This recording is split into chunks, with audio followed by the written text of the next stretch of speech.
السلام عليكم ورحمة الله وبركاته. معكم عبد الرحمن عادل من قناة إنزا بوكس، والنهاردة جايين بجهاز جديد ومراجعة جديدة لجهاز سامسونج جالاكسي A72.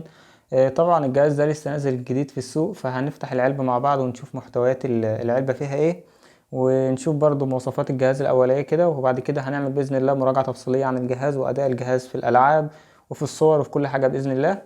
فخلينا نشوف الموبايل مع بعض. طبعا زي ما انتم شايفين كده الموبايل جاي باللون اللبني، وفي منه طبعا الألوان التانية اللون الأسود واللون الابيض واللون اللافندر اللي هو البنفسجي.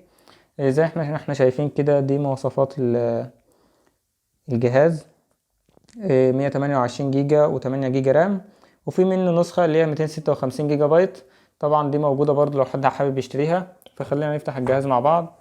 زي ما احنا شايفين كده، دي طبعا اول حاجة لما بتفتح الجهاز بتلاقي من محتويات العلبة، بنلاقي هنا الدبوس هنا اللي بتشيل منه الشرايح بتاعة الموبايل، وبتلاقي هنا الجراب السيليكون اللي هو المعتاد اللي شركة سامسونج بتحطه دايما. زي ما احنا شايفين هو ده الجراب، خليه على جنب. وبنلاقي هنا السيريال نمبر بتاع الموبايل، وبنلاقي هنا الضمان بتاع الموبايل زي ما احنا شايفين كده، لو حصل فيه اي حاجة ممكن تبدله في السنة الاولى. طبعا زي ما احنا شايفين كده هنا بنلاقي الموبايل. زي ما احنا شايفين كده اللون بتاعه بصراحة جامد جدا.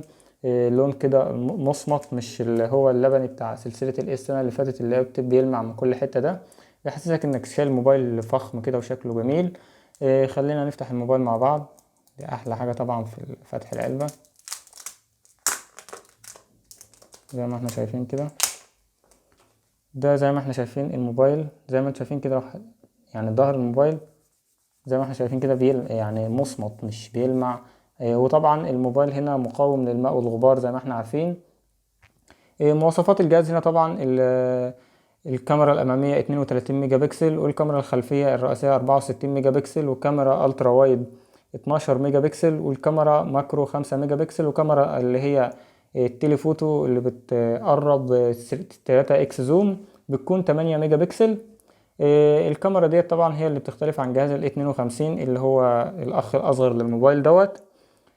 طبعا زي ما احنا شايفين كده الموبايل بيجي من تحت بيو اس بي تايب سي وسماعات ستيريو زي ما احنا عارفين، وفي منفذ السماعات اللي موجود اهو زي ما احنا شايفين برضو. والموبايل بيجي هنا بطبقة حماية من كورنينج جوريلا جلاس الجيل الخامس. بس دي كان شكل الموبايل. خلينا نشوف برضو الموبايل بيجي في ايه في العلبة تاني. بيجي هنا الشاحن اللي هو ال25 واط، واحلى حاجة ان هم عاملين المنفذ هنا يو اس بي سي والناحية التانية يو اس بي سي. ده طبعا بيخلي في النقل سرعة النقل بتكون اسرع. والشاحن هنا 25 واط. طبعا عارفين ان سامسونج بتكون دايما شواحنها ما بتزيدش عن 25 واط، بس دي حاجة مش وحشة يعني، ومش مش قليلة برضو. وبطارية الجهاز هنا بتيجي ب5000 ملي امبير. طبعا سامسونج السنة دي شالت السماعات اللي هي 3.5 ملي من العلبة.